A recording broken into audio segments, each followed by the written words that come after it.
up, everybody? Welcome back to the Anata pod. Grateful to be here again, and let's get right into the episode. So, for our first story, we'll be super quick because we're going to be discussing this in our theme, but keep it super simple. If you're a new seller, it's now the right time to launch on Amazon. This is the big one. We'll Yes. touch on it, give them a little bit of a sneak peek, but we'll jump into some of the nitty gritty here probably as our last story. But what is it? Yeah, I mean, Amazon just made launching products a lot less expensive. So if you're launching a new branded product into FBA, they're reducing a bunch of fees for you. So again, we can get more into A ton of fees. Like every fee you usually get charged is reduced or gone in some instances. So Right. yeah. So let's jump into that one a little later because there's a lot to go over in that one. What's the next one? Yeah. Do you want to touch on the Google story? What's going on there? Yeah, we'll do that one. So Performance Max, one thing that I really struggle with was Performance Max campaigns. Just in general, these AI-driven campaigns, because I like control.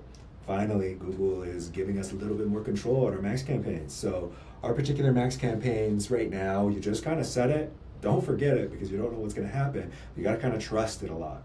But finally, Google was able to give us a little bit more control and reporting on what and where. So the first thing that they released is the ability to segment out your current audience base.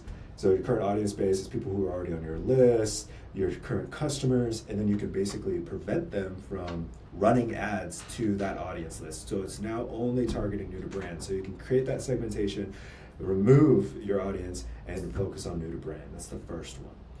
The next one, which is interesting, is now reports. So the next one is reports on search, shopping, display. You can see where it's spending. Before you couldn't, which I thought was the biggest reason why I didn't want to use it in the past, because I want to know where I'm appearing. Am I in the Google search? Am I on Maps, depending on our type of business model here? Am I on YouTube? Where is my ad showing? Before you had a little bit of an idea, now you're able to actually see detailed reporting on each one of these channel options so that you have better outlook. What we usually do is kind of just spray and pray for Performance Max, but now you'll see a Performance Max campaign, you'll get the data, and then you can hone in on those particular channels with a separate campaign or segmentation of those campaigns and the customer funnel, and really hone in on where your customers are interested in your product. And so we found that it's just dependent on the channels and sometimes a mix of those channels. And then the last one, which is really cool, and we usually turn these off or get particular campaigns for them, but now you could not spend on particular campaigns. Before you spent on all of them and you just got the reports on which one was working, but now you can turn off the search partners program or the display network entirely. So right now you can just turn them off, and if you don't know what that is, the search partners program or the display network that you have is on third-party websites that you would put your ad on, those who ad allowed, like AdSense or is a Google partner, and your ad would show up on those particular campaigns or those websites as well. So those positions, usually they're very, very high search. There's not a lot of intent there. They're trying to just putting in front of people, similar to like an Amazon display ad where they're on IMDb or you're on a certain other ad, a website, right? It's not like you really care to be there, and their intention isn't to get that ad. Their intention is something else. So it's very high level types of marketing. We can just turn those off now in the new Google Performance Max campaign updates. So that's a solid win in my book.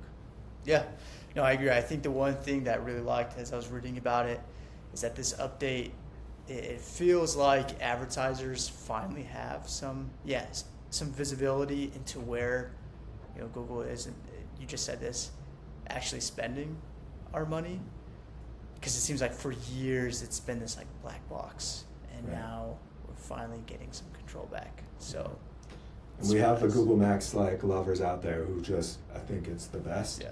And I would be really curious because I've always struggled with it. We're in the e-com space especially, but when it comes to local service businesses or anything like that, usually those are the ones who really enjoy those. And from an agency perspective, they're easy to whip up and start getting some quick traction early. But from an e-com perspective, I always struggled. Maybe this changes the game for me in e-com, but yeah, you're right. Yeah. Cool. What's next? Yeah. What's the third one?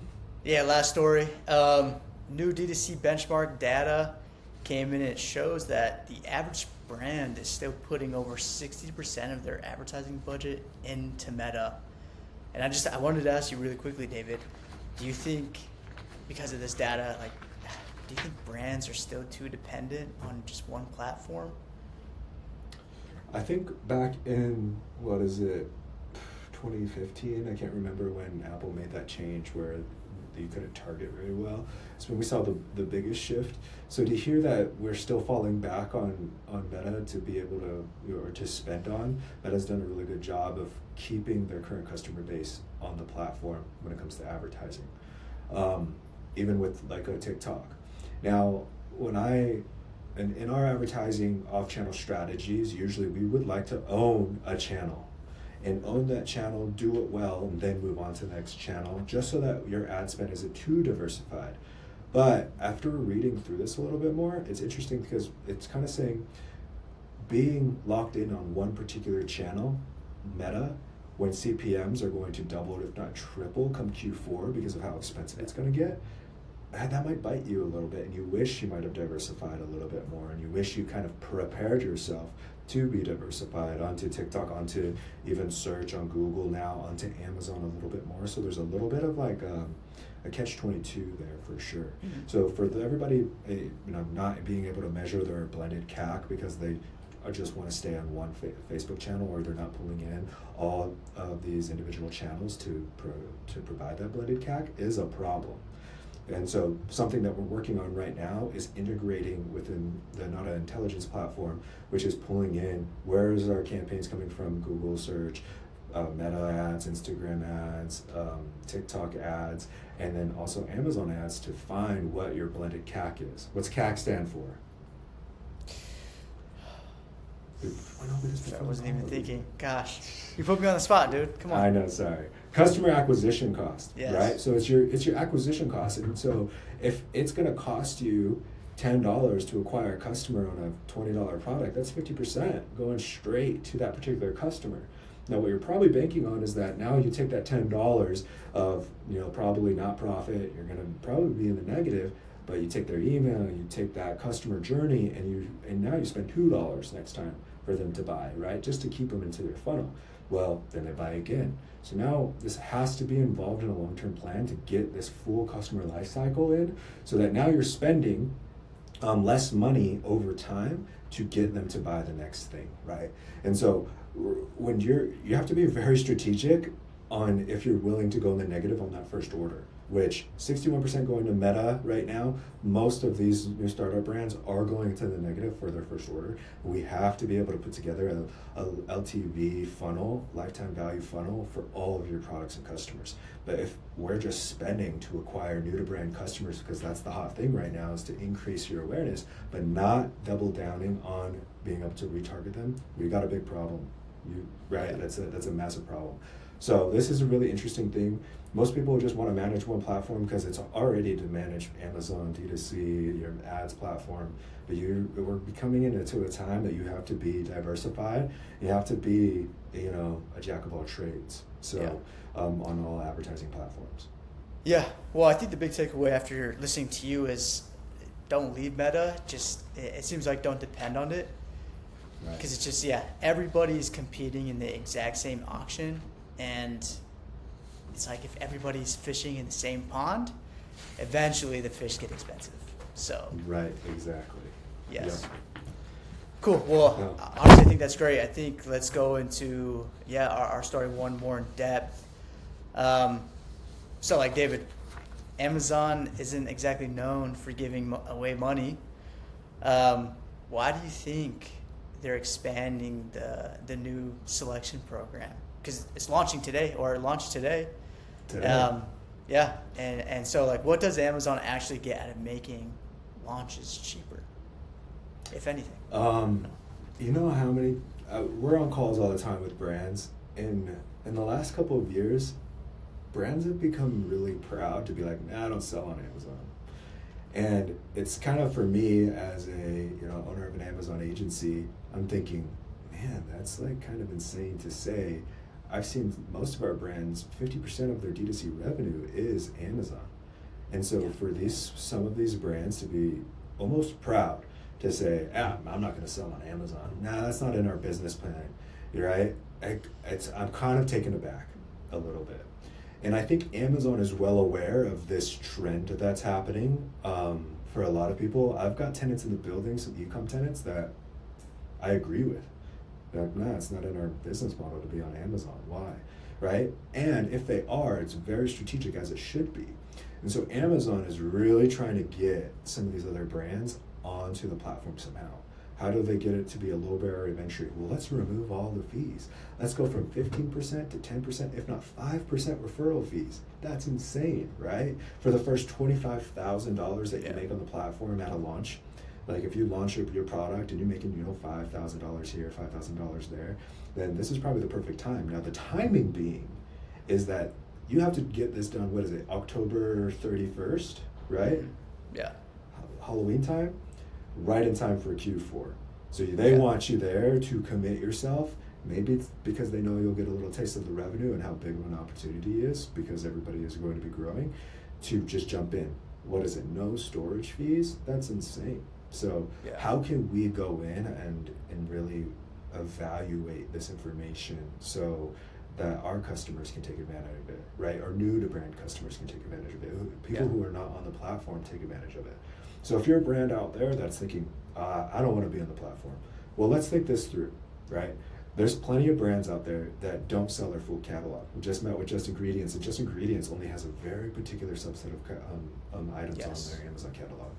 And you should probably put that, and it's like retail. You don't give, even though you really want to, you don't give retail everything. Because that particular customer base is going to go, you give them a taste. They get the retail taste, and then they come and buy from your D2C later, right? Or they get the exclusive on the D2C later. So there's a lot of that going on. And so strategically place your products on the Amazon space the best way possible. And I think that this is in itself a really good opportunity to test the waters out. There's no skin on your back. Your FBA fees are going to go away almost. Like, there's a lot of success metrics that you need to take into account that Amazon is offering right now that I think would be stupid not to test out if you're already thinking about it. This is the time to then just do it. So I'm super happy that they're doing this too. Small businesses right now, us included, we need some love, Yes. All of these big back companies out there that can just spend money like it's going out of style, it's getting kind of boring, man, for them. So I think I really appreciate Amazon doing something like this for those brands. True. Well, for me, David, it definitely feels like it's less of a promotion and more like Amazon's trying to change seller behavior. But I think it's still great. I think brands should hop on. But what do you think the biggest mistakes for like sellers? Like, what do you think they're the biggest mistake that they're gonna make with these new launch credits?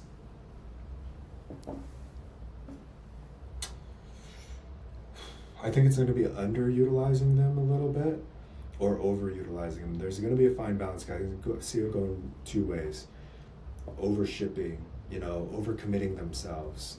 The timeline runs out, storage fees were free, but now your storage fees are maxed out. You put everything you had into Amazon, and then boom, storage fees compound and you can't sell through it, or you got to remove it. That's a big mistake. Don't let this taste like kind of overcommit you. We just watched the Odyssey. Don't bite the lotus flower, man. Don't get all into it and get stuck into being with Amazon. You know what I mean? Like, that's not good. And just like, this is perfect life because I got all these free. It's not. Life's gonna hit you, and you're gonna get charged those storage fees. Yes. So there's that. Or there's sellers who are gonna be like, I wish I took more advantage of it because I only sent a little bit at a time. So meet in the middle. Be strategic of what you're sending in, how you're sending it in. Don't get stuck if your sales are too much. Send in what you need when you need it, right? As a new seller, because it's based on like a revenue standout. But if you like are overstocked and now your inventory's sitting there and then you're done, you might get screwed. So yeah, that's one thing. Okay. Yeah.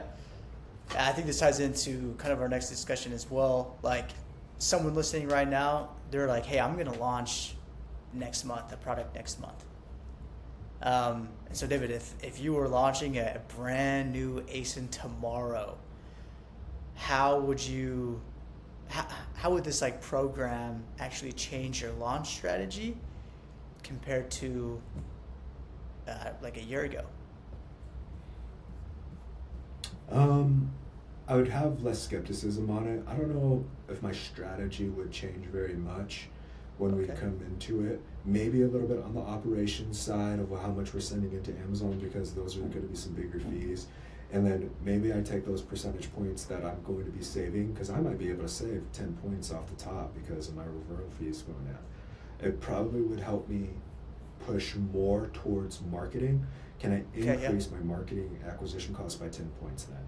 I don't want to save it. I don't want to pocket the cash or whatever. No, I would utilize that energy, that savings towards a bigger marketing opportunity. Let's give the 10 points to our influencers. Let's give that 10 points to somewhere where it would make a bigger impact. So from last year, I kind of take the 15% as my sunk cost, but in my launch phase, I take that 10 points until we hit $25,000 and say, look, I'm going to actually go hard on this, and I'm going to give 20% to 30% to our influencers, right? I'm going to take 10% and drop the price a little bit for our new customers. Like, I might to mess around with that a little bit more and think through that. So there's a lot of ways to go about how you would engage there. Maybe I send in a little bit more than usual, right? Maybe I try and take advantage of the storage fees being a little lower, so, or gone entirely. So there is a little bit. Again, I try not to make the mistake of jumping too far into the deep end, but we got to try and take advantage of a lot of this.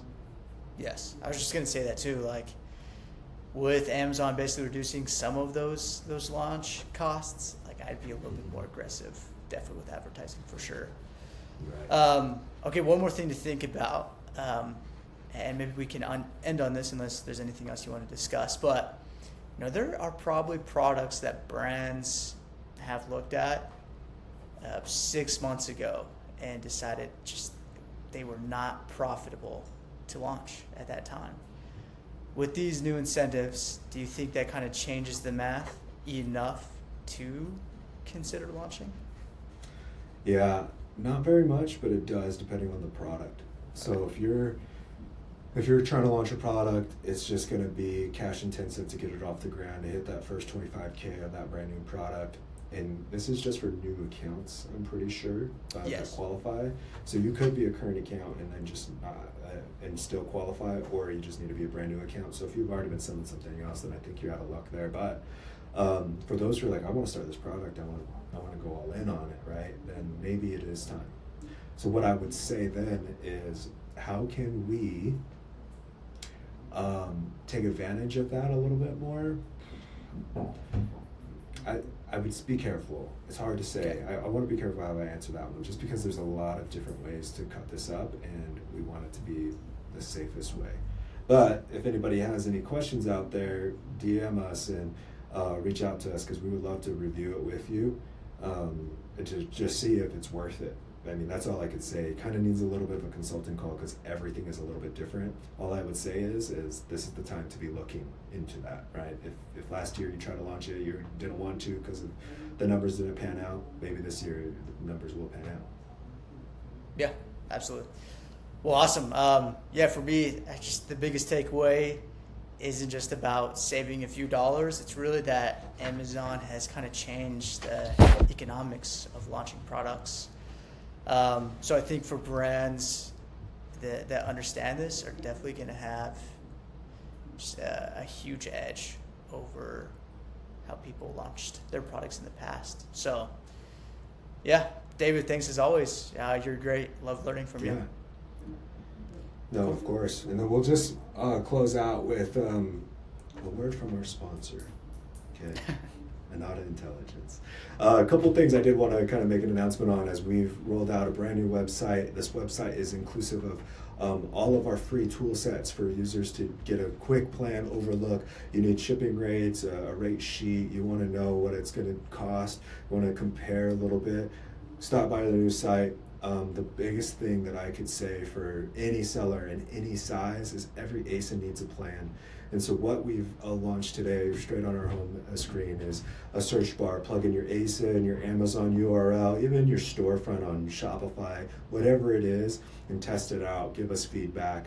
What it will provide is it will basically lay out how and what your competitive landscape looks like, the digital shelf per se of each one of your direct competitors. What are they doing? What traffic are they producing? What keywords can they produce as well? So you'll get a quick overview of what those are. And once you kind of feel a little bit comfortable, or you need a little bit more information, make sure you click on getting that full analysis, and then our actual engine will start working on building out everything that you need for this product to succeed on Amazon, and using off-channel spending channels to help elevate your Amazon performance.